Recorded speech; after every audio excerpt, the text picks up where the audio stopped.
કરી મંગલ કર્યો ગ્રંથ કૃપા જાતે મિલે સમાજ સૌ પામે નિજ પદ મિથ્યા ભાવય ભાવથી જે પ્રગટે નિજ ભાવ તે જયવંત સદા એ જ મોક્ષ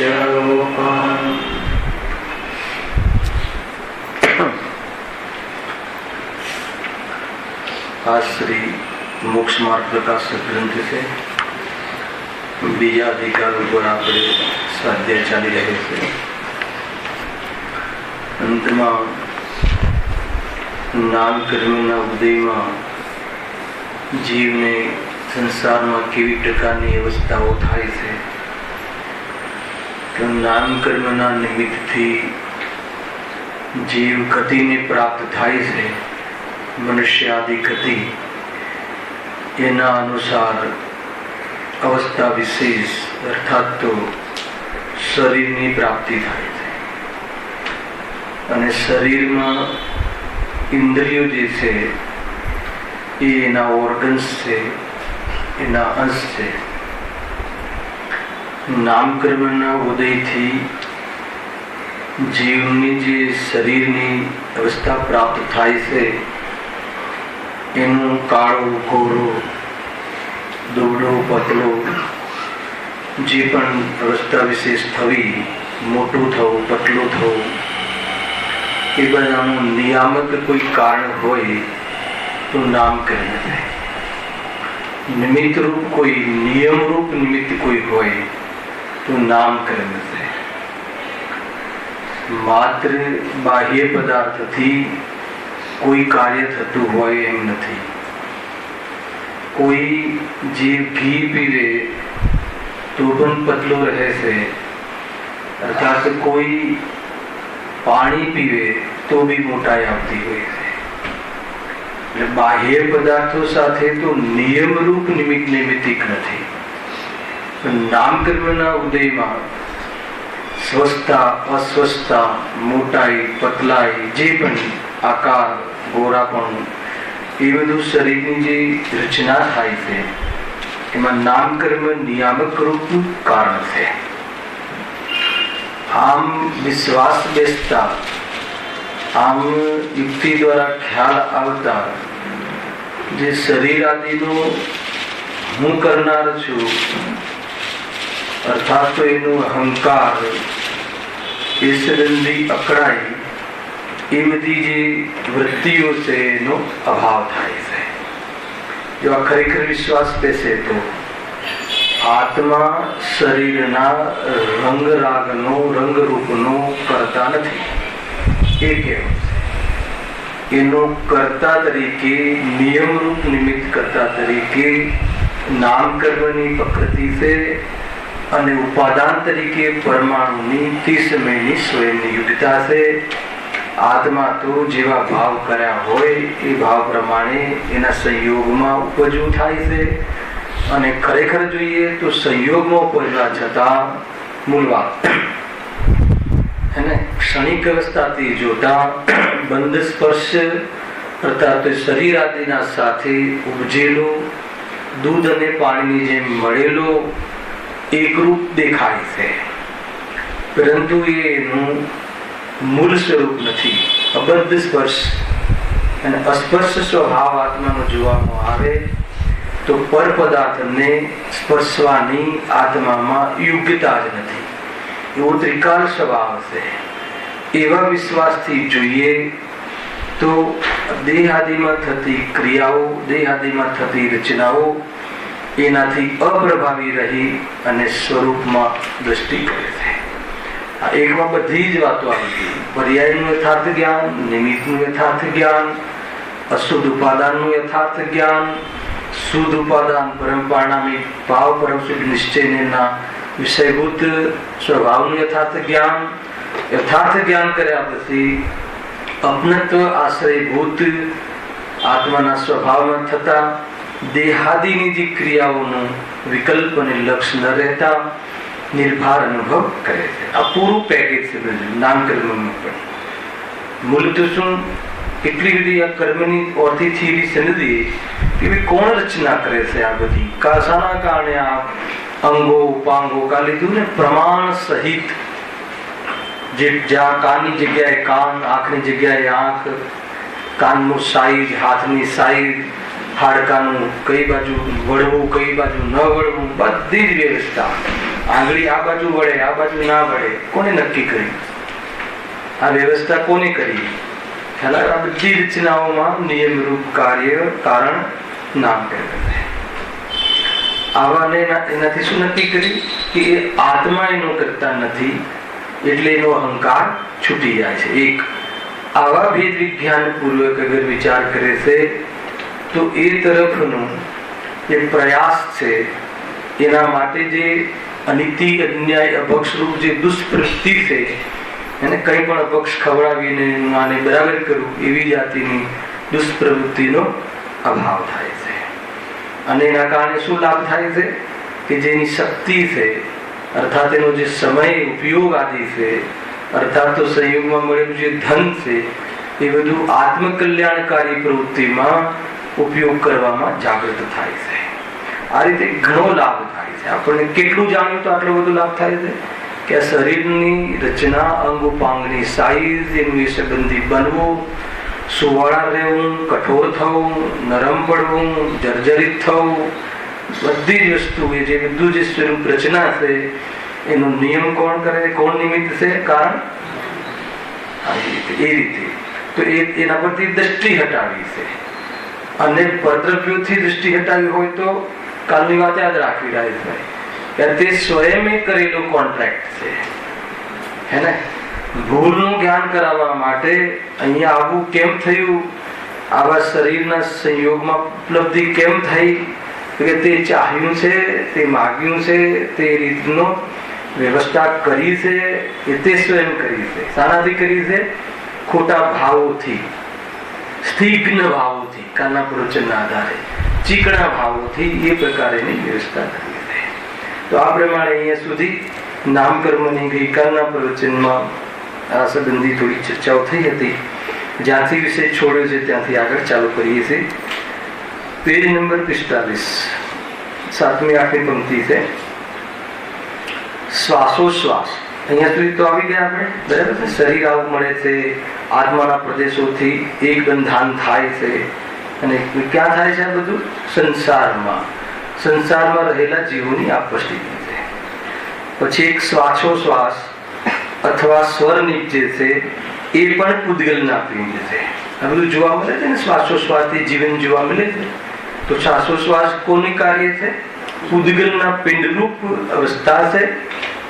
અને શ્વાસોશ્વાસનું મળવું એ પ્રમાણેનું એ કેટલા પલ્સ થવા, બધી જ વ્યવસ્થા કોણ કરે છે? નામકર્મ. ગજબ છે. અને તથા બીજું શું હતું? શ્વાસોશ્વાસ તથા સ્વર નીચે છે. સ્વર અને અવાજ એ કોની રચના છે? ભાષા સંગીત, ભાષા શું કહેવાય? ભાષા વર્ગના. ભાષા વર્ગના છે ને પરમાણુ, પરંતુ એની રચના કોણ કરે છે? નામકર્મ. દુસ્વર સુસ્વર કરી લીધું હતું થોડુંક ને. ગુરુદેવે તો શું લખ્યું છે ત્યાં પ્રવચનમાં? ગધેડાનો અવાજ અને મનુષ્યનો અવાજ અંતર છે ને. કોઈને ગધેડા જેવો અવાજ હોય, કોઈને કોયલ જેવો, અલગ અલગ અવાજ હોય છે મનુષ્યમાં પણ. જો વળી એ શરીર, સ્વર નીચે છે, એ પણ પૂદગલના પિંડ છે. તથા એ શરીરથી એક બંધાન રૂપ છે. એ શરીરની આઈટમ છે, એ શરીરનો લક્ષણ છે. એ દેહ અથવા એ તો પૂદગલની રચનાનો વિભાગ છે. સ્વર જે છે એ કોની પ્રોપર્ટી છે? પૂદગલની. પૂદગલની પ્રોડક્ટ છે. પ્રોપર્ટી કોની છે? શરીરની. અને શરીર કોનું છે? કહેવાય કે નહીં? શરીર આત્માનું છે કે આત્માનું નથી? આત્મા એટલે હું પોતે, મારું નથી. તો પછી સ્વર है ने मारो सुंदर स्वर ने बहु मतलब कंठित स्वर ने आवो स्वर ने दुस्वर ने सुस्वर तो कहे से कि एनी रचना ए शरीर में थाय छे ए आत्माना संयोगमां भले होय छे पण ए संयोगमां से आ स्वरूपमां नथी आत्माना स्वरूपमां स्वर नथी ख्याल आ प्रवचननी जे भाषा छे ए भाषाने अने आत्माने अत्यंत भाव छे अत्यंत भाव छे એટલે એક ચીજ બીજી ચીજની નથી જ્યાં એક ચીજ બીજી ચીજની નથી તો પછી એ સ્વર કેવો પણ હોય એનાથી તારે શું સીધી વાત તો એ છે ને સ્વર કેવો પણ હોય मतलब दुस्वर होय के सुस्वर होय एनाथी तारे राग द्वेषनो क्या अवसर रह्यो तारी चीज होय अने एमां कोई खामी होय तो बता ख्याल के नहीं बीजानी चीज छे पण एमां खामी छे ने के क्या खामी छे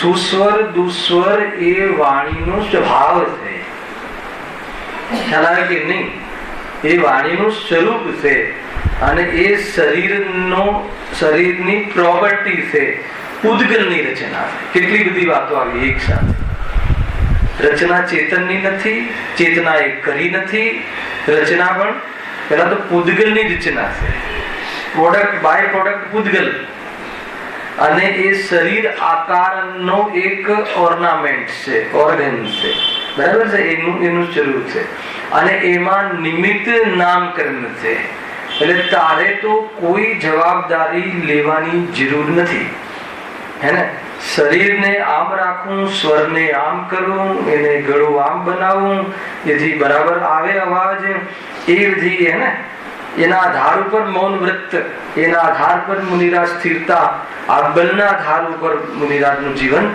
स्थिरता ने प्रदान थाय छे ख्याल आवे के नहीं आपणे गळुं खराब होय એટલે न बोलीए ए कहे छे कि आत्मा बोले छे के नहीं ए पहेला नक्की कर ठीक है बोलवानो भाव तो करे छे ने तो के बोलवानो भाव जे छे ए आत्माનું સ્વરૂપ નથી બોલવાના ભાવના કારણે બોલાય છે એમ નથી બોલવું કઈ હોય છે ને બોલાય છે કઈ ઈચ્છા અનુસાર વાણી ખરે કોઈ દિવસ ઈચ્છામાં ઈચ્છા જરૂર થાય ઈચ્છાના આધાર પર વાણી ખરે એમ તો કેટલું નિમિત્ત નિમિત્તિક મેચિંગ હોય છે જબરજસ્ત જીવને ત્યાં કરતા કર્મ પણ લાગી જાય છે એવી જાતિનો ભ્રમ પેદા થઈ જાય છે કે મેં કર્યું મારા દ્વારા થયું તો કે એમ છે જો હા હા એમાં પણ આત્માના પ્રદેશો વ્યાપ છે તે આત્માના પ્રદેશો છે એનાથી શું થઈ ગયું એમ શ્વાસોશ્વાસ હવે આગળનો ખુલાસો વિશેષ બહુ સિમ્પલ છે ને બહુ મતલબ કે જે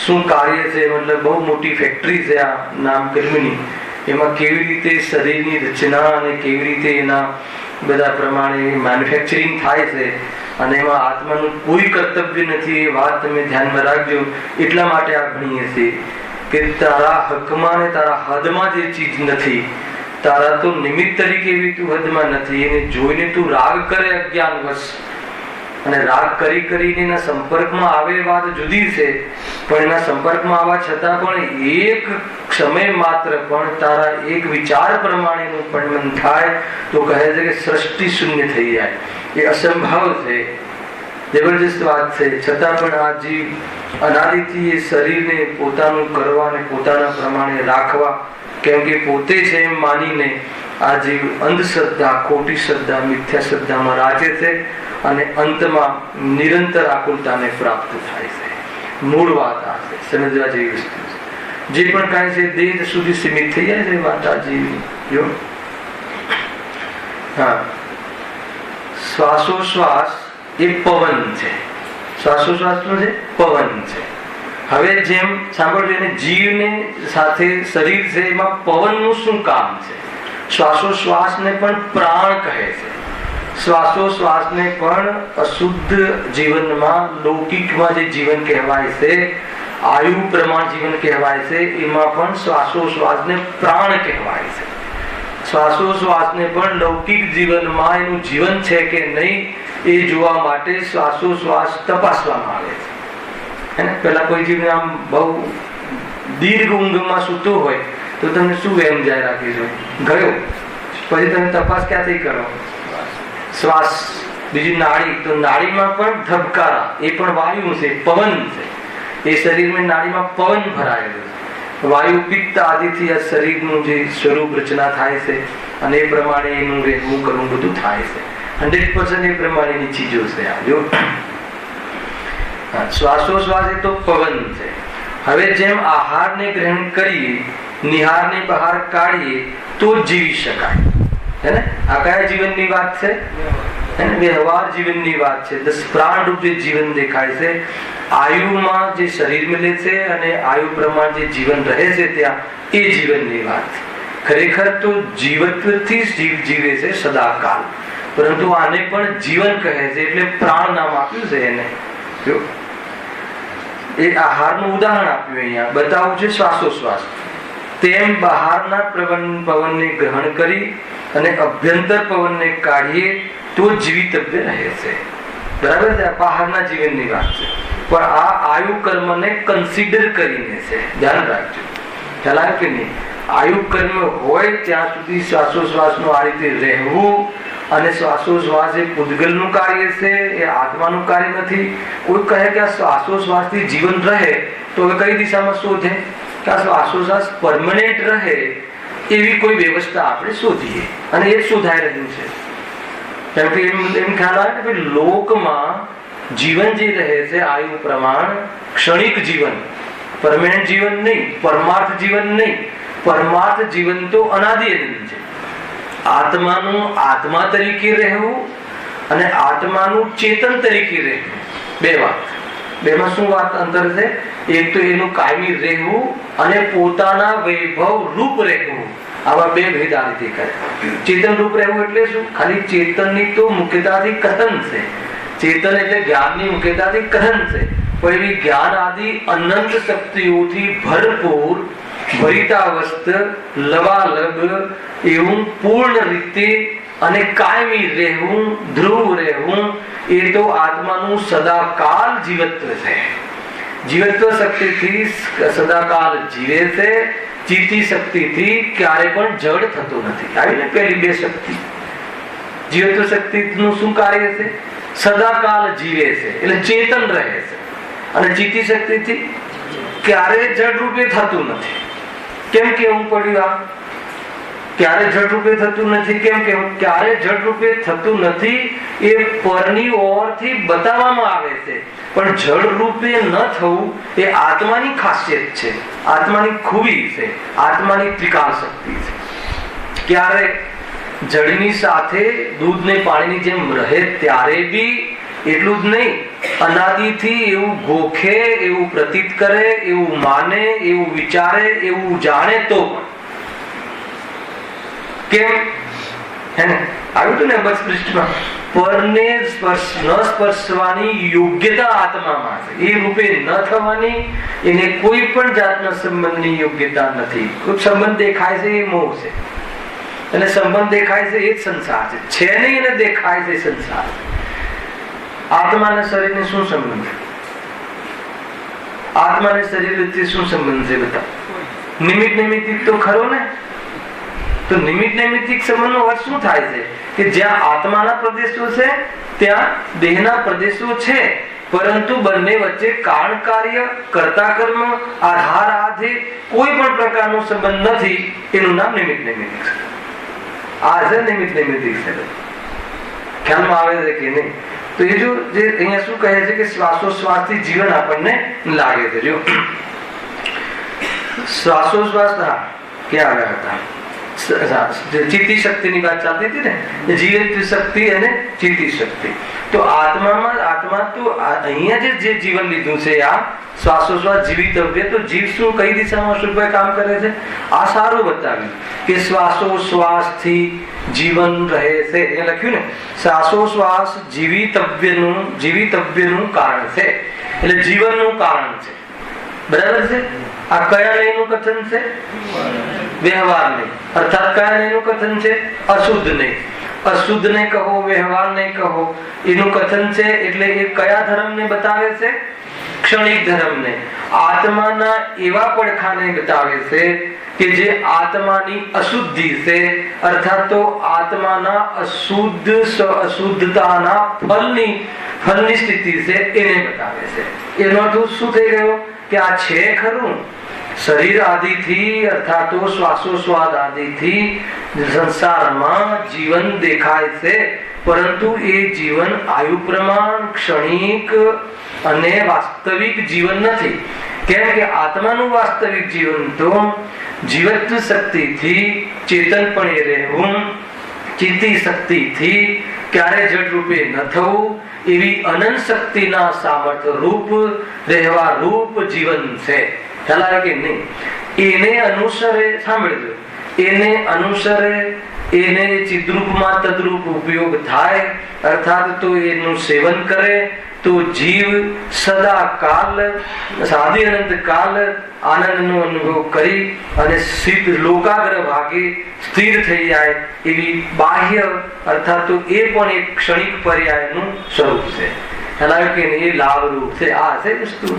અગર એને સ્વરૂપને નથી ધારતો, નથી જીવનમાં અપનાવતો તો કહે આવી અનેક અનંત કાલ સુધી મળી રહી છે, અનાદિકાલથી આ ક્ષણિક વ્યવસ્થાઓને મળે છે અને એને કાયમી કરવા અને આપણો શ્વાસોશ્વાસ ફિટ રહે. રાકેશભાઈ, તમને એમ કહ્યું કે શ્વાસોશ્વાસથી જીવન છે, ખ્યાલ એટલું જ વાક્ય કહ્યું અને આનો મર્મ ખબર ના હોય તો તમે શું કરો?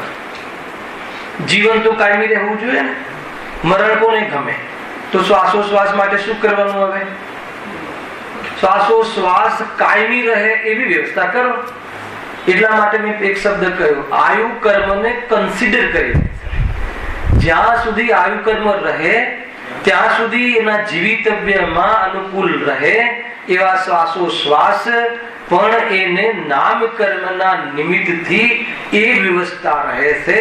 બહારથી પવન ગ્રહણ કરવો અને અભ્યંતર પવનને બહાર કાઢવો એવી શ્વાસોશ્વાસ, શ્વાસ અને ઉચ્છ્વાસ ની ક્રિયારૂપ જીવિતવ્ય સંસારમાં દેખાય છે કે જે રોગ છે, જે કર્મ રોગથી મળેલી સિચ્યુએશન છે. કોઈ કહે કે ક્યાંથી રોગ કહો છો? શ્વાસ ના લેવાય ને રોગ કહો, શ્વાસ લેવાય ને ક્યાંથી રોગ કહો છો? આ કયું પ્રકરણ ચાલે છે? સંસાર રોગ. સંસારમાં થતા કર્મના નિમિત્તે થતા સંસાર રોગનું નિરૂપણ છે ને. તો નામ કર્મથી આવી જાતિની શ્વાસોશ્વાસ, શ્વાસ ઉચ્છ્વાસ કે જેને લોકમાં જીવન કહેવાય છે અને એ જીવન નિયમથી સમાપ્ત થવાની ગેરંટી વાળું છે, હે ને? એવો ઇન્સ્યોરન્સ છે. શું શ્યોરિટી છે? કે નિયમથી પૂરું થવાની ગેરંટી છે. ખ્યાલ આવ્યો? કોની વાત છે? આ જીવની સાથે થતી આ ઘટના છે, પરંતુ આ ઘટના છે, વ્યવસ્થા છે, વાસ્તવિકતા નથી. ખ્યાલ આવ્યો કે નહીં? જો એ વાત નહીં ભૂલતા, નહીં તો દુખી થઈ જશે. ખ્યાલ આવ્યો કે નહીં?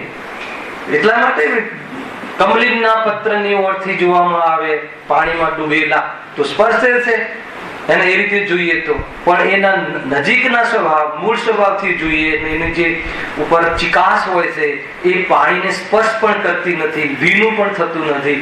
અગર ત્યાંથી જોઈએ એવો વિશ્વાસ કરીએ તો મારું કમળમાં પાણીમાં ડૂબેલું કમળ પણ ભીનું થયું નથી એમ કરી અને એ કમળને પ્રાપ્ત કરી શકે. બસ આ વાત છે. અહીંયા આ વાત છે. શરીર આદિથી જોવામાં આવે તો આ શ્વાસોશ્વાસથી નામ કર્મ, પણ એમાં પણ જો પેલી થીમ બતાવી દીધી એમાં પણ આત્મા કરતા નથી. એને એનું લાંબુ ટૂંકું આ તે જે પણ સ્ટ્રક્ચર, આ જે પણ બનવું એ બધું મેન્યુફેક્ચરિંગ બાય કોની પ્રોડક્ટ છે? નામ કર્મ. એનું કરતા આત્મા નથી, એને કરી શકતો નથી અને કરવાની જરૂરત નથી. બે વસ્તુ બધું, મતલબ કે નામ કર્મ નિમિત્ત તરીકે એવી. તો આત્માને શું કરવાનું? પછી કઈ કરવાનું હોય તો જ ગમે ને. કોઈનું ગુલામી કે કોઈનું હસ્તક્ષેપ કરવાનું જીવને આદત પડી ગઈ છે, સહજ થઈ ગઈ છે, નગરો થઈને ભોગવે છે દુઃખ. આજે ખ્યાલ કે નહીં? અભ્યાસ નું કહ્યું ખ્યાલ મતલબ કે કેટલું આપણે નિર્ભર થઈ જઈએ કે બસ શરીર માટે મારે કોઈ કમાવાનું ને આ રીતે અનિતિ, અન્યાય, અભક્ષ, આ તે પાપ પાપ પાપ અને એવી સ્થિતિમાં સ્વરૂપ ભૂલી જવાય અને યાદ પણ ન આવે. એવી જાતિની પરિસ્થિતિઓ સમાપ્ત થઈ જાય તો કેટલું જોરદાર વાત છે. પરંતુ જીવને નથી પોસાતું કે નહીં અમને તો કંઈક કરીએ, કંઈક જરા કોઈને છેતરીએ ને આમનું આમ ખસેડીએ, થોડું આગળ પાછળ કરીએ તો ધન આદિ મળે ને શું કરશો ધન આદિથી? શરીરને અપ ટુ ડેટ એક શ્વાસ વધારે રાખીને બતાવો. આયુ કર્મના અનુસાર જે શ્વાસોશ્વાસ નિશ્ચિત થયેલા છે એનાથી 3 લોકની સંપત્તિ એક શ્વાસને વધારી શકે એવું પર્યાયનું ધ્રુવત્વ છે. વધારી શકે એમ નથી એવું પર્યાયનું ધ્રુવત્વ છે. ખ્યાલ આવે કે નહીં? સમજમાં આવે છે કે નહીં?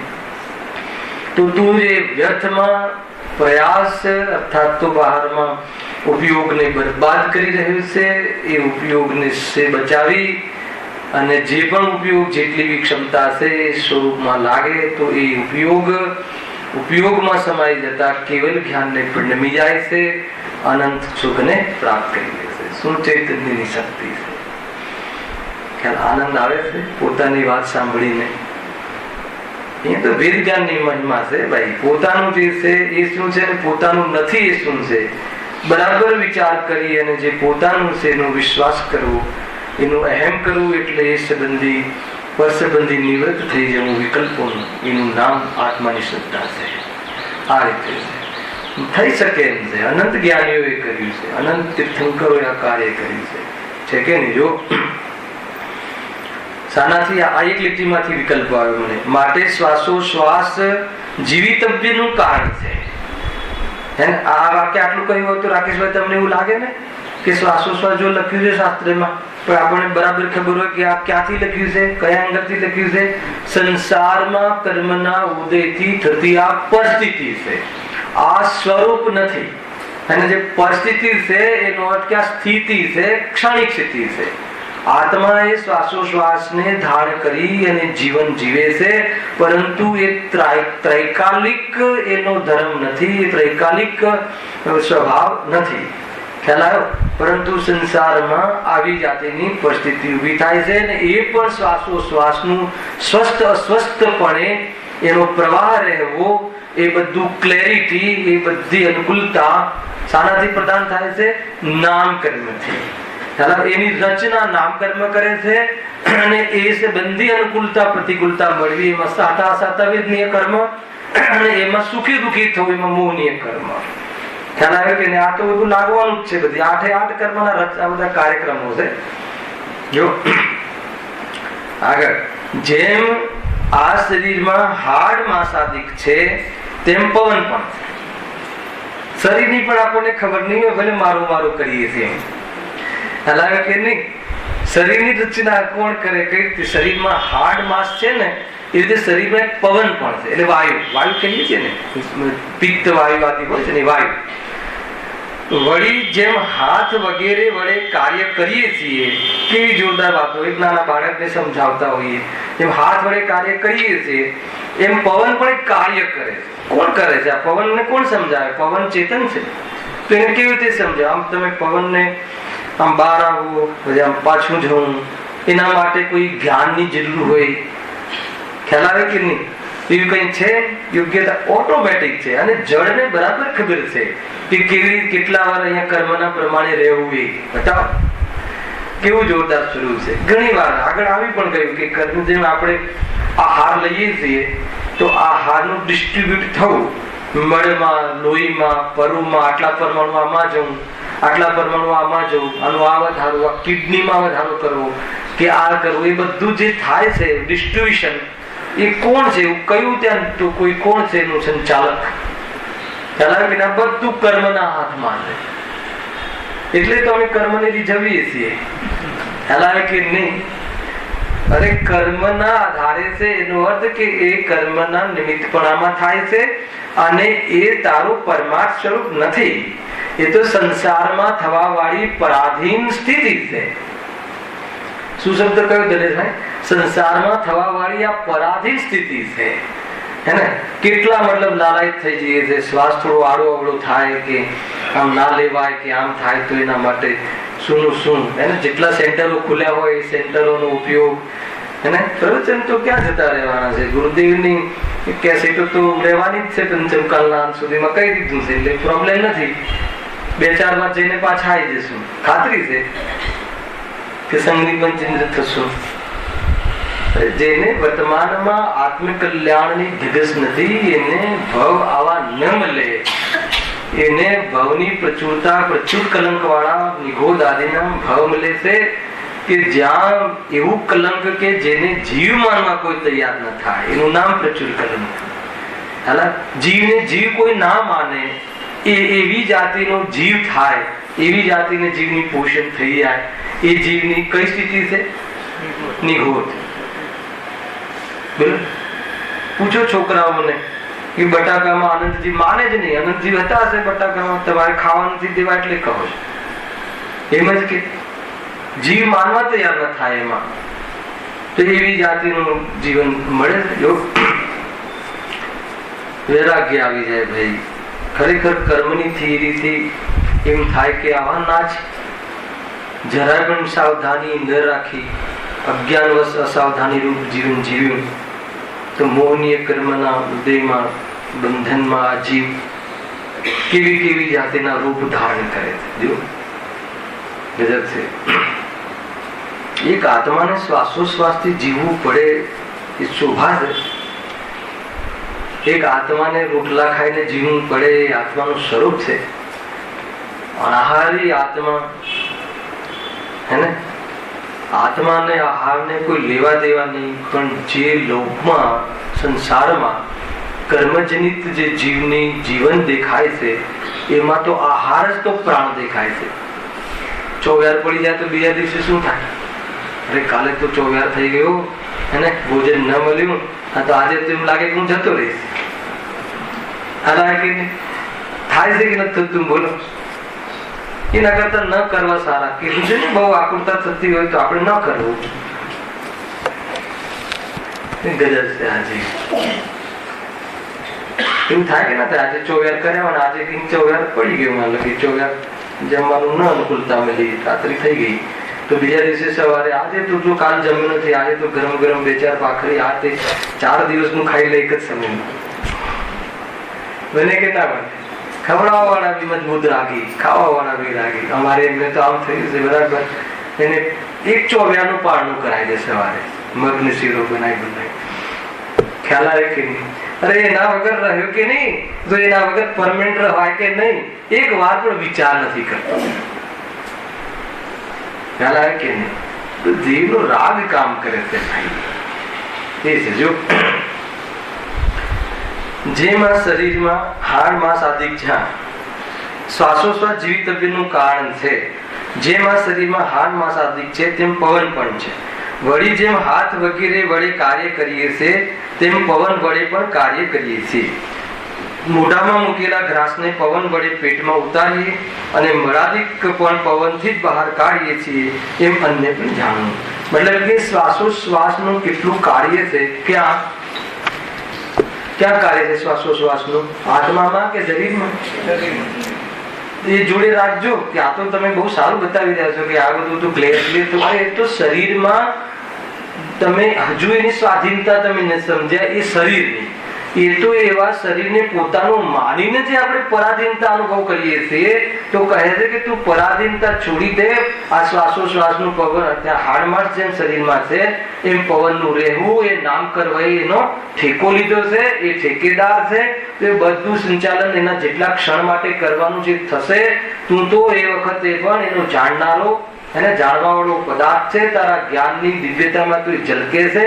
અને જ્ઞાયક એ જ્ઞેયથી અશુદ્ધ થતું નથી, અને ખરેખર એ જ્ઞેય તો બહાર છે ને જ્ઞેયાકાર એ જ્ઞાનનો આકાર છે. બંને વચ્ચે કોઈ સ્પર્શનો પણ સંબંધ નથી. જાણવાનો સંબંધ પણ વ્યવહારથી કહ્યું છે, કેમ કે એની મુખ્યતાથી કહ્યું જાણવાની તો આત્માની શક્તિ છે. મેં આ જાણ્યું એ તો જાણવાના સ્વભાવને બતાવવા માટે વ્યવહાર ઉભો કર્યો. આ જાણવાની શક્તિ તારી છે, અર્થાત તો જણાવવાની યોગ્યતા તારી, જણાવવાની યોગ્યતા ગેની છે. અને આત્મામાં આત્મા જણાવો અને આત્મામાં જાણવું થવું એ આત્માની ક્વોલિટી છે.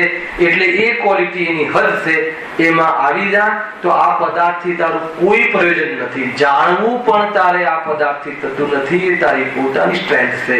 તો તારી શક્તિઓને તું યાદ કર, તારી શક્તિઓનો તું પરિચય પરચો કર. તો કહે છે કે બહારના પદાર્થો પર તું પ્રભાવિત નહીં થઈશ. આ એવી જાતિનો આત્માનું સ્વરૂપ છે. સમજમાં આવે છે કે નહીં? થાય. બહુ સુંદર ચર્ચા છે ભાઈ. આ તો તમને એમ લાગે કે આ બધું તો અમને સારું થઈ ગયું કે ભાઈ તો શ્વાસ બરાબર હોય તો તમે કહો છો કે જેમ ગ્રાસ લઈએ અને ગ્રાસનો નિહાર થાય એમ શ્વાસોશ્વાસથી ગ્રાસ અહીંયા ગળામાં ઘાસ મૂક્યો અહીંયા આપણે મોઢામાં, એ ઉતરે કોના કારણે? શ્વાસોશ્વાસથી. બરાબર. એ નીકળે કોના કારણે? શ્વાસોશ્વાસથી. તો પછી હવે શ્વાસોશ્વાસ, અરે એ તો આ બધું ક્યાં થાય છે? આ શરીરના એલિમેન્ટ્સ છે, આ શરીરના નમૂના છે. તું અમને શું કામ બતાવો છો કે તું શરીરના પ્રદેશોમાં અને તારા પ્રદેશોનું એક બંધાન રૂપ અવસ્થા થઈ છે, ત્યાં બંને વચ્ચે કેટલી જુદાઈ છે, તારે કંઈ કરવું પડતું નથી અને શરીરમાં થઈ રહ્યું છે, અને શરીરમાં થઈ રહ્યું છે એનાથી તારામાં ફરક પડતો નથી. એ બતાવવા માટે અમે નામ કર્મની આખી આ થિયરી બતાવી છે. ખ્યાલ આવે કે નહીં? કેમ કે તું અનાદિકાળથી મેં ઊંચો શ્વાસ લીધો ને મેં ઓછો શ્વાસ કાઢ્યો ને મેં આમ કર્યું ને તે કર્યું, તો કહે છે કે એને લઈને મારું જીવન વધી ગયું. કેટલું જીવન વધે યોગાથી? એ બરદાસ્ત ન થાય એટલે રાગના કારણે તું એવી પ્રવૃત્તિ કરે છે, એ વાત સમજમાં આવે છે. પણ એ વખતે પણ આ યાદ રાખવા જેવું છે કે એનાથી નથી. આપણી કમજોરીઓ વચ્ચે આપણને બરદાસ્ત થતું નથી. રાગના કારણે એવી જાતિની પરિસ્થિતિ બનતી હોય છે. પરંતુ આ જે પણ કોઈ કાર્ય થઈ રહ્યું છે એ બધું નામ કર્મનું સંચાલન છે. જોરદાર. આપણને એમ લાગે કે મેં શ્વાસ લીધો ઊંડો. કેટલો ઊંડો શ્વાસ લઈ શકો છો? 2 મિનિટ 3 મિનિટ. હલાવે કે નહીં? એવી રીતે જીવ મતલબ કે ત્યાં અહંકાર કરે છે ને, અને એને લઈને પછી બસ જીવ બહુ આકુલતાને પ્રાપ્ત થાય છે. અને શ્વાસોશ્વાસ આયુના સાથે સમાપ્ત થઈ જાય છે. આ બધું તો ફિનિશ થઈ જાય. પણ કોણ ફિનિશ નથી થતું? અને કોણ ફિનિશ થાય છે? બરાબર કહો. કોણ ફિનિશ થાય છે અને કોણ ફિનિશ નથી થતું? બંનેની અવસ્થા વિશેષ છે, એ ફિનિશ થાય છે. ના આત્મા ફિનિશ થાય છે કે ના પૂતગલ ફિનિશ થાય? ખ્યાલ આવે? અને ભદ્રભાઈનું તો જે થવું હોય એ થાય. ખ્યાલ આવ્યો? એ સંબંધ ક્યાં ગયો એ અમને ખબર નથી. રાગાદી ક્યાં ગયો અમને ખબર નથી. પણ હું ફિનિશ થતો નથી એવો અનુભવ મને થયો. એમ વાત છે. એ મૂળ વાત છે. કોઈ એનો અનુભવ તમને એમ લાગે કે શરીર છૂટતી વખતે બી આવો અનુભવ રહે? અરે કેમ ના રહે? શરીર છૂટતા પણ આત્મા ફિનિશ થતો નથી. એ શરીર છૂટવાના કાળમાં અનુભવ કેમ ના રહે? એમને શાસ્ત્રીય ભાષામાં શું કહે છે? સમાધિ રહે. આને સમાધિ મેં કહે છે. મતલબ કે સંયોગના વિયોગને પણ શાંતિ પૂર્વક અર્થાત તો જ્ઞાનમાં જણાવવા છતાં કેવલી ભાંતિ સકલ ગે જ્ઞાયક તદપી નિજાનંદ રસલીન આ પ્રમાણે ઘે બનવા છતાં જે આનંદમાં રહી શકે. શું આધાર આનંદમાં રહેવાનો? પ્રતીતિ. કઈ પ્રતીતિ?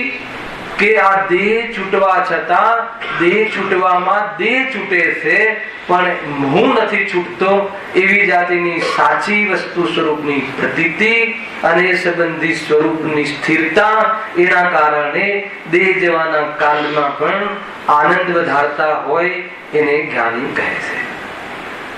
સમજમાં આવે છે? એ ગજબની વાત. આ તો અંતિમ વાત આવી ગઈ ને. બહારના ધન આદિ છૂટવાની તો દૂરની વાત. જીવ સૌથી વધારે લાલાય શું થાય? દેહ છૂટવાથી. કેમ એમ હશે? કે એને પોતાનું સ્વરૂપ માને છે. મૂળ વાત એ બધું ધન આપવા તૈયાર થઈ જાય પણ દેહમાં આમાં કાંઈ ના થવું જોઈએ. અરે આમાં તો એ સળવું ગળવું જવું શ્વાસોશ્વાસનું આટલું ટકવું અને પછી ન રહેવું બધું એની એ શરીરના જે શરીરની જે પણ રચના અને શરીરની જે પણ પર્યાય અવસ્થા વિશેષ થાય છે એ નામકર્મના નિમિત્તમાં ઘડાયેલી છે, રચાયેલી છે. તું શાંતિથી એ તરફનો ભાર ને એ શાંતિનું દાયિત્વ ને કર્તવ્ય છોડી અને તું તારામાં રમ સ્વરૂપમાં જા અને થાકી જઈશ નહીં. તો એક આજ સુધી આ તો પ્રેક્ટિકલ છે ને ભાઈ.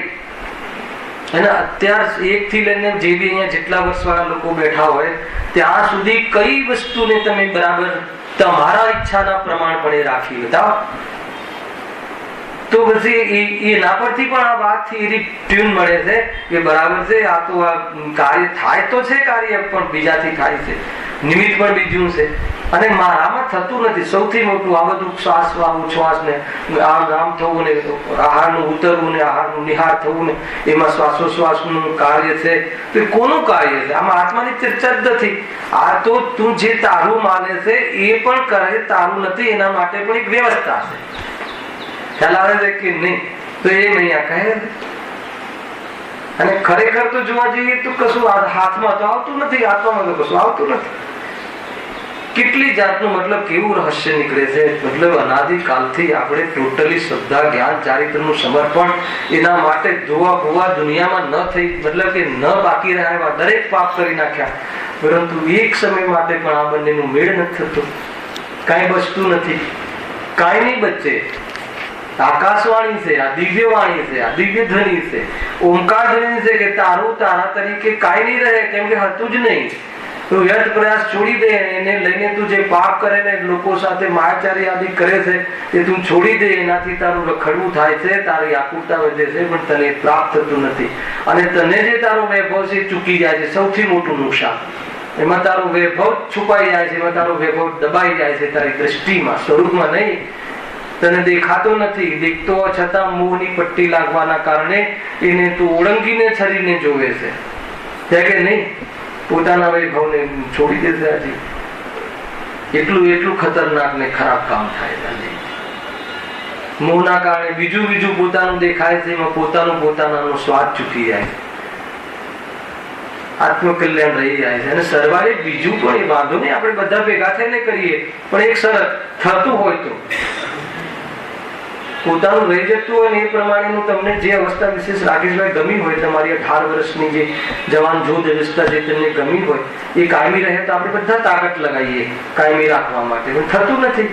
એને એ બદલવું, એ થવું, એનું મતલબ જે બી આકાર પ્રકાર જર્જરિત થવું એ બધું નામકર્મનું અને આત્મામાં નથી થતું. મૂળ વાત તો એ થાય છે પડોશમાં થાય છે. અને એ પડોશમાં થાય છે ત્યાં તારું આવવું થયું અને એ તારું નથી એ ન માનીને વળી પાછું તું એમાં લાગી ગયું પર ઘરમાં કચરો કાઢવા માટે. તો કહે છે કે ક્યાં સુધી ભંગીનું કામ કરે છે? હલા કે નહીં? આપણે બહારનો ગટર સાફ કરીએ તો ભંગી દેખાય છે, તો કમસે કમ કચરો સાફ કરે છે. આપણે તો કચરો ઘરમાં લાવીએ છીએ. ખ્યાલ આવે કે એ સમજમાં આવે છે કે નહીં?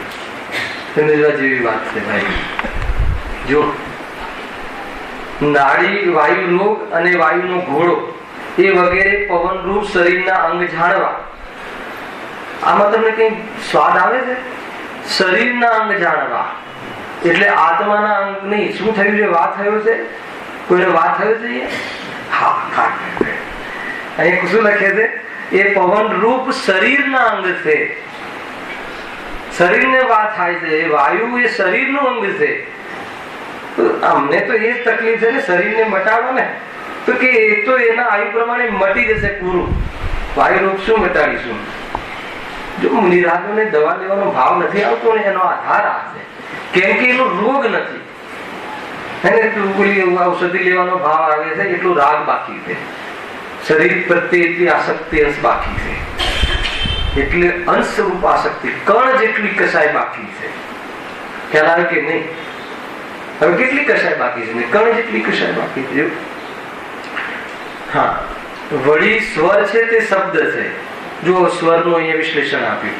તે જેમ વીણાની તાતને હલાવતા ભાષારૂપ હોવા યોગ્ય પૂદગલ સ્કંદો છે તે સાક્ષર વા અનક્ષર શબ્દરૂપ પરિણમે છે. વીણાનું ઉદાહરણ આપ્યું છે. આ જે તાર હલે ને એમાં તાળવાને જે બધું એ બધી પ્રક્રિયાઓ થાય છે, એ બધું મેન્ટેન કોણ કરે? હે ને?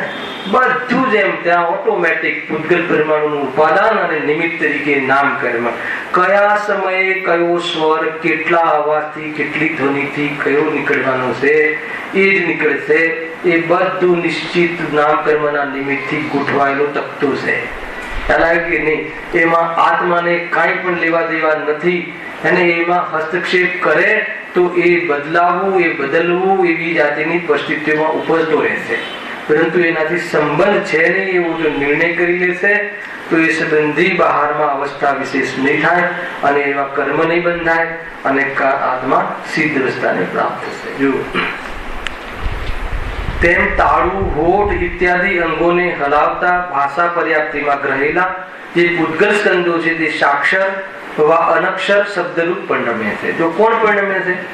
પૂતગલ સ્વયં. સાક્ષર અને અનક્ષર બે ખરા, અક્ષરી નિરક્ષરી લીધેલું છે આપણે પહેલા. ઓમ ઓમ છે ને, અનક્ષરી એક શબ્દ. એ રીતે અહીંયા વાત આવી. વળી શુભ અશુભ ગમન આદિ થાય છે. ત્યાં એમ જાણો આ શુભ અશુભ ગમન શું છે? શુભ ગમન ને અશુભ ગમન આપણે આ લીધેલો વિષય છે, ખ્યાલ છે તમને? યોગ, શુભ યોગ ને અશુભ યોગ. યોગમાં પણ શુભ અને અશુભ હોઈ શકે. આત્માના પ્રદેશનું કંપન પણ શુભ અને અશુભ હોઈ શકે.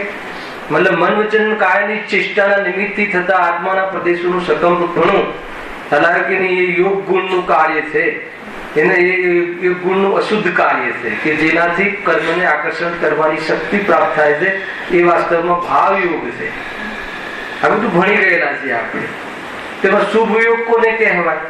માનો કે તમે શિખરજી જાઓ, યાદ આવી ગયું? પણ શિખરજી વેપાર માટે જાઓ તો એ અશુભ યોગ થયો. અને શિખરજી તમે યાત્રા કરવા જાઓ તો શુભ યોગ થયો.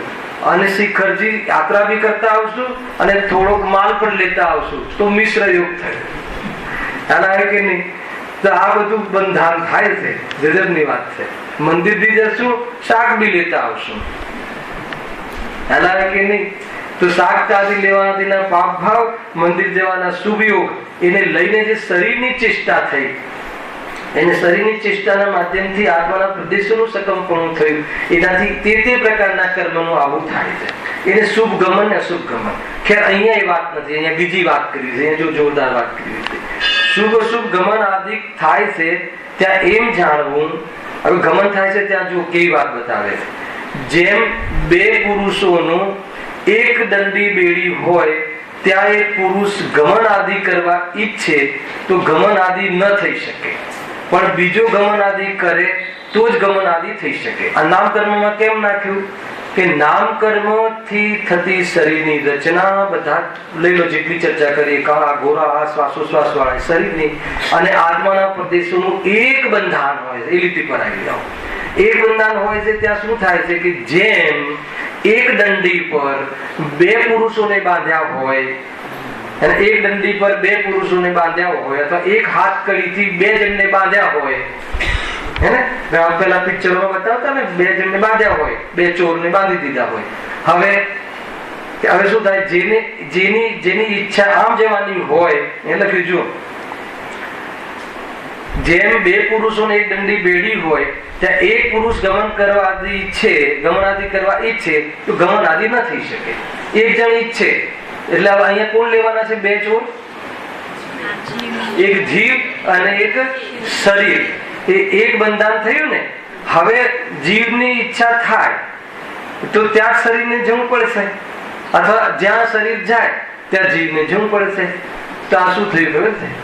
પરાધીનતા થઈ ગઈ. જો પણ બીજો ગમન આદિ કરે, શું લખ્યું? એક પુરુષ ગમન આદિ કરવા ઈચ્છે તો ગમન આદિ ન થઈ શકે, પણ બીજો ગમન આદિ કરે તો જ ગમન આદિ થઈ શકે.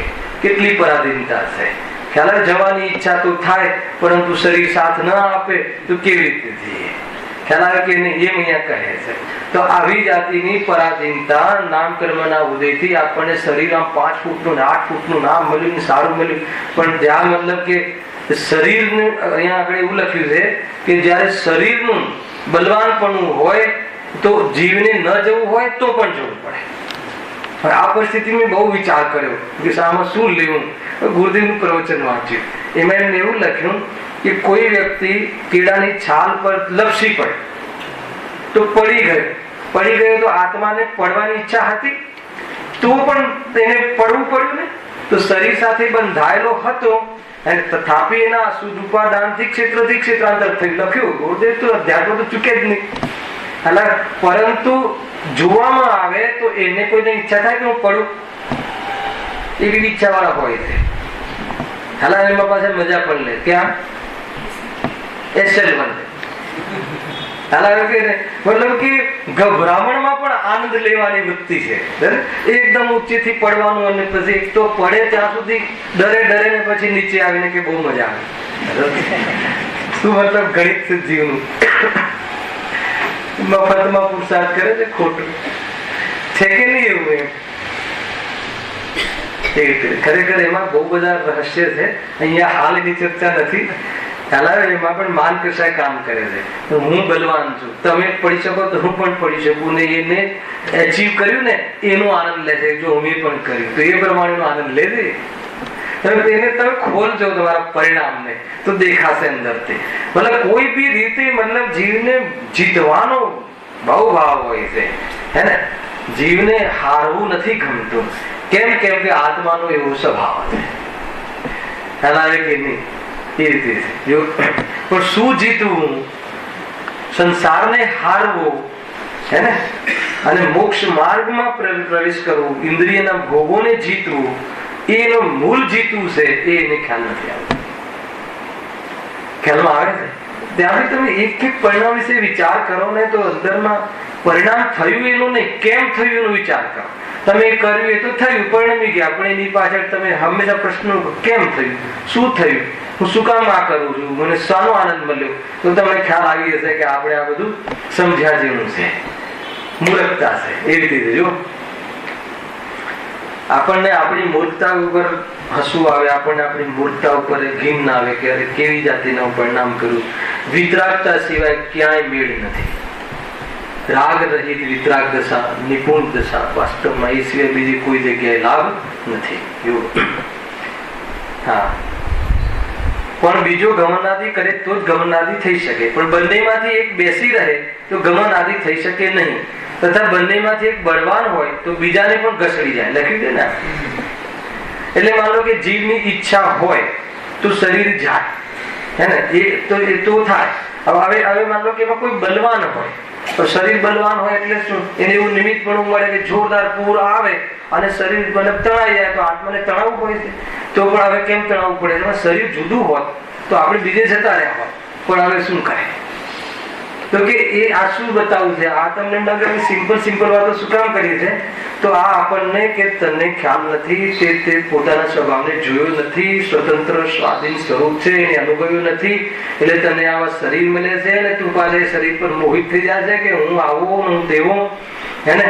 પરંતુ એ શરીર સાથે કેટલી પરાધીનતા છે, શ્વાસોશ્વાસની પરાધીનતા, આહાર ન જાય તો ચક્કર આવી જાય અને પાછું એમ લાગે કે હું મરી ગયો, અને ખ્યાલ આવે કે નહીં પગમાં એક ની આગળ પાછળ ફરી જાય કે હાડકું આગળ પાછળ થઈ જાય. પણ એ બધું નામકર્મનું કારણ છે, કાર્ય છે. આત્માને તો અડતું પણ નથી. એ ખ્યાલ ન હોવાના કારણે આ જીવ શરીરમાં થતી નામકર્મના નિમિત્તથી રચનાઓમાં કોઈ રચનાને ઈષ્ટ નિષ્ઠ માનીને રાગદ્વેષ કરીને કલેશને પ્રાપ્ત થાય છે, નિરંતર આકુરતાને પ્રાપ્ત થાય છે. ખ્યાલ સંસારમાં કર્મના ઉદયમાં થતી આવી સ્થિતિ, અર્થાત તો સંસારમાં કર્મ રૂપથી થતી આવી પરિસ્થિતિ. ખ્યાલ આવે કે નહીં? આ વિષય ચાલે છે તો પૂરો થવા આવ્યો વિષય તો બહુ સમયથી ચાલે છે. જો હા તેમ હા તથા બંનેમાંથી એક બળવાન હોય તો બીજાને પણ ઘસડી જાય. તેમ આત્માને શરીરાદિરૂપ પૂતગલને એક ક્ષેત્ર અવગારું બંધાન છે. આ શું છે? આવું બંધાન છે. ખ્યાલ કેમ છે? આ સારી વાત છે. જીવની શોભા છે કે જીવનો રોગ છે? આ રોગની ચર્ચા છે. ફર્સ્ટ ક્લાસ ભાઈ, તંદુરસ્ત ને અપ ટુ ડેટ, અને 5-7 ફૂટનું 8 ફૂટનું, અત્યારે તો એટલું 500 ધનુષ તો વિચારી નથી શકતા આપણે. એવું ફર્સ્ટ ક્લાસ શરીર મળે, નિરોગી, રોગ વગરનું, અપ ટુ ડેટ, હે ને. તો એ શરીર મળવું એ રોગ છે કે શોભા છે? ત્યારે બી નખમાં રોગ નહીં, ડોક્ટરને ના બોલાવવું પડે એવું શરીર, હે ને. એવું શરીર આત્માને મળવું, એક બંધાન રૂપ રહેવું, એ રોગ છે કે શોભા છે? બોલો જલ્દી, ટાઈમ થઈ ગયો. રોગ છે. કેમ? રોગ થી શું થાય? રોગ થી શું થાય? દુઃખ કે સુખ? દુઃખ થાય. તો એમાં તમે દુઃખ પૂરું કરો તો તમને રોગ છે નક્કી થશે. એ સંબંધને તમે પોતાનું સ્વરૂપ માનશો અને શરીર ટકવાનું નથી એટલે તમને દુઃખ થશે. તો પછી રોગ થયો ને, અને રોગથી દુઃખ થાય એ સામાન્ય સિદ્ધાંત છે. તો જેનાથી દુઃખ થાય રોગ છે એમ લઈ લો. બરાબર છે? આ બધું કેલ્ક્યુલેશન છે પ્યોર. દેહ જોઈને જીવ આકુલતા કરે છે. અચ્છા ઠીક છે, તંદુરસ્ત છે તો ક્યાં આકુલતા કરીએ છે? તો પછી શું કામ જીમમાં જાઓ છો? તંદુરસ્ત છો તો શું કામ પછી કસરત ને શું કામ બરાબર અપ ટુ ડેટ? રોગ ન થઈ જાય એની આકુલતા. તો આકુલતા છે ને, તો શરીર મળવામાં અને એને પોતાનું માનવામાં રોગ જે છે, મૂળ રોગ તો મિથ્યાત્વ છે, આત્મભ્રાંતિ. એને પોતાનું સ્વરૂપ માનવું અને મળ્યા રાખે અને માન્યા રાખે, એ જાતિનું જે પ્રવૃત્તિ વિશેષ છે એને સંસાર કહે છે. આ સંસારની ડેફિનેશન આવે છે કે નહીં? કોઈને એમ લાગે કે શું વાત કરે છે, કોઈ ડોક્ટર બેઠો હોય તો સારો રોગ ફર્સ્ટ ક્લાસ છે, કોઈ બી અમારા બધા જ રિપોર્ટ કરાય એમાં કાંઈ આવતું નથી, ને ડાયાબિટીસ ન આ તે ન હોય તો કોઈ રોગ નથી. અહીંયા કહે છે કે સંસાર સ્વયં પોતાનો એક રોગ છે. હે, કર્મ બાંધવા ને કર્મના ઉદયથી શરીર બનવું ને પાછું એમાં એ સંબંધી દુઃખ થાય છે ને, આકુલતા થાય છે ને. શરીરથી આકુલતા થાય છે કે શરીર સાથે સંબંધ માનવાથી આકુલતા થાય છે? અરે શરીર રહેતા પણ આકુલતા નથી થતી. શરીર રહેવા છતાં બી અનંત સુખ જીવ કરી શકે છે. બતાવો એક ઉદાહરણ. તમામ અર્યંત અવસ્થા 24 તીર્થંકર અનંત તીર્થંકરો દેહ હોવા છતાં પણ અનંત જ્ઞાની, અનંત સુખી. તો પછી દુઃખનું કારણ કોણ છે? દેહ અને આત્માનું બંધાન નહીં. દેહ અને આત્મા એક પ્રદેશોમાં રહેવામાં ભ્રમ કરે કે હું આ છું, એનું નામ સંસાર અને દુઃખનું કારણ છે. ગજબની વસ્તુ જો. હા, ત્યાં એક છે પ્રકારનું બંધાન છે. ત્યાં આત્મા હલનચલન આદિ કરવા ઈચ્છે અને પૂતગલ એ શક્તિ વડે રહિત બની હલનચલન ન કરે. આવું બને ક્યારે? આત્મા ઈચ્છે અને શરીરમાં શક્તિ ન રહે. શરીરમાં હલનચલન કરવાની તો ક્રિયાવર્તી શક્તિ છે, પરંતુ તત્સમયની યોગ્યતામાં એની સ્થિર રહેવાની પરિણતિ હોય, અર્થાત તો હલનચલન કરવા સંબંધી શક્તિઓ પર્યાયમાં એ વખતે યોગ્યતા ના હોય. સાંભળજો એક એક વસ્તુ. નહીં તો તમે કહો કે હલનચલન તો ક્રિયાવર્તી શક્તિ બે દ્રવ્યમાં છે. કયા દ્રવ્યમાં? એક જીવ દ્રવ્યમાં અને પૂતગલ દ્રવ્યમાં. શરીર પૂતગલ દ્રવ્ય બાય પ્રોડક્ટ છે. તો એ શરીરમાં તો ક્રિયાવર્તી શક્તિમાં હલનચલન શક્તિ છે, પરંતુ એ વર્તમાન પર્યાયમાં એની એવી યોગ્યતા ના હોય. ગુરુદેવ કહે ને શું થઈ જાય? પેરાલિસિસ, લકવું થઈ જાય. હવે ઈચ્છા હોય પરંતુ શરીરની શક્તિ ના હોય તો ગમન આદિ થતું નથી. તો ગમન આદિ થતું નથી એ વખતે કેટલી આકુલતા થાય છે. હે, મને શિખરજી જવા ન મળ્યું, બધા જતા રહ્યા, મને જવા ન મળ્યું. શું કરશો શિખરજી જઈને? શિખરજી જઈને જે કરવાનું છે એ અહીંયા ના થઈ શકે. શું કરવાનું તો શિખરજી જઈને બતાવો. દેહથી આત્મા ભિન્ન છે, એક જ કરવાનું છે. જ્યાં પણ જા તો ત્યાં જઈને કરવા કરતા અહીંયા જ કરને. દેહથી આત્મા ભિન્ન છે, હે ને? એ તો અહીંયા વિશેષ ઉલझવાનો ઉપયોગ થાય છે. એટલે બુદ્ધિપૂર્વક એવા યાત્રા સ્થળે જઈ અને આપણે આપણી બેટરી રિચાર્જ કરીએ છીએ. ખ્યાલ કે જે બહુ આકુલિત થઈ. અને જે પરિસ્થિતિ થાય એ પરિસ્થિતિમાં આત્માને શું સંબંધ છે એ નક્કી કરો. તે કોઈ સંબંધ નથી. શરીરમાં એવી જાતિની યોગ્યતા અને આત્મામાં થવાવાળી ઈચ્છા. આત્મામાં થવાવાળી ઈચ્છા એક આશ્રવ તત્વ છે, શરીરમાં થવાવાળી યોગ્યતા એક પરદ્રવ્ય છે, અને આત્મામાં બંનેનો અભાવ છે.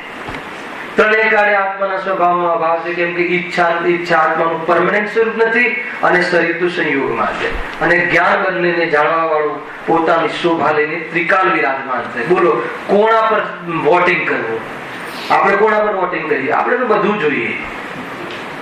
ત્રણે જોઈએ, ત્રણે હાથમાં તો જોઈએ અને જોડે આ પણ જોઈએ, તો કે એમ સંભવ નથી, એ તો ચોર કહેવાય. ગુરુદેવે કહ્યું હતું બીજી વસ્તુને પોતાની માનવી એ ચોર છે. શું વાત કરો તમે? તો આજ સુધી કોઈ ચીજ લીધી નથી. હે તો શું છે? ચોરીની વ્યાખ્યા શું છે વૈભવભાઈ? કોઈની પડી ગયેલી કે વસ્તુ ઉઠાવી, અર્થાત તો કોઈની વસ્તુને પોતાની માનવી, કોઈની પડી ગયેલી વસ્તુ ઉઠાઈ લેવી એ દ્રવ્ય ચોરી, અને બીજાની વસ્તુને પોતાની માનવી એ ભાવ ચોરી. આવી વ્યાખ્યાઓ છે. તો ચોર કોણ છે? આપણામાંથી કોણ ચોર છે? શું વાત કરો છે? ગાયક કહો ને. તો ગાયક પર દ્રષ્ટિ કરવા માટે બતાવીએ છે કે આ ચોરીના ભાવ છે કે તું નથી, તું તો ત્યારે પણ ગાયક છે, બતાવવું એ છે ગાયક. અને વર્તમાનમાં એક સમયની પર્યાયમાં તું ચોર બનીને રહે છે, તો કહે છે કે તને કેમ પાલવે છે? ખ્યાલ આવે છે કે નહીં? એ બતાવવું છે. ઘણી વખત દોષ બતાવીને દોષથી વિરક્તિનું પ્રયોજન છે, પ્રેરણા છે. એ વાત છે ભાઈ, સમજમાં આવે એવી વાત જો.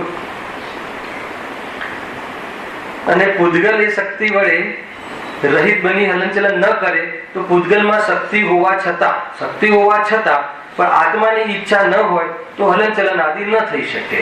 હે ને? હવે ઈચ્છા ન હોય એ બંને બાજુ કાર્ય બને છે. તથા એ બંનેમાં પૂતગલ બળવાન થઈ હાલવા ચાલવા લાગે તો તેની સાથે ઈચ્છા વિના પણ આત્મા હાલવા ચાલવા લાગે છે. ખ્યાલ આવે કે નહીં? એટલે કેટલી પરાધીનતા છે. કોને જેવું ગમે પૂરમાં તણાવું તો પણ તણાઈ જાય છે. કેમ?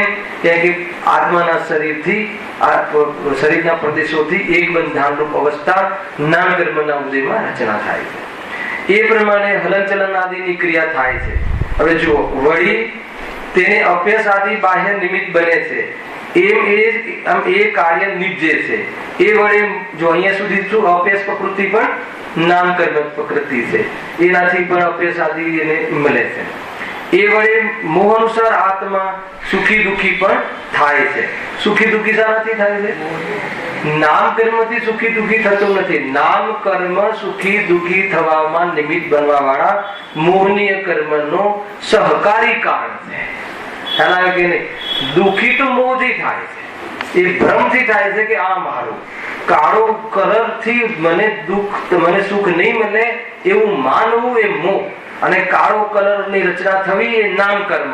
તો દુઃખી થવામાં નામ કર્મ એ મોહકર્મીય કર્મને સપોર્ટ કરે, એ સપોર્ટિંગ તત્વ છે. ખ્યાલ આવે કે એ રીતે છે. વિસ્તારથી લેશું, સમય થઈ ગયો છે.